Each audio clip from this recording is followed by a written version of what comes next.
Believe it or not, this is a mini fridge. I know it doesn't look like it's a mini fridge, but it's a mini fridge. And this is the actual LED door. You can actually unlock this one and put up to 6 cans. I'm telling you, up to 6 cans you can put in here. And for every gamer, this is the dream mini fridge. Because again, you can hold up to 6 cans.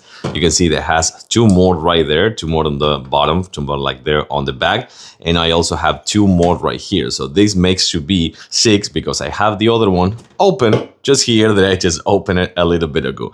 And this is kind of like a mirror. You can say this is kind of like a mirror thing. It kind of like mirrors a little bit. You can turn it off. Of course, it has a few things right here that you can actually turn it off just like this if you want. And it will be a complete mirror, as you can see.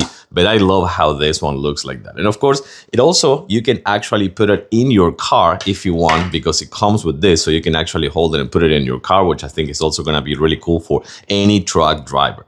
I love it. And of course, I gotta say that this thing is just phenomenal. How it looks, but it also holds 6 cans total.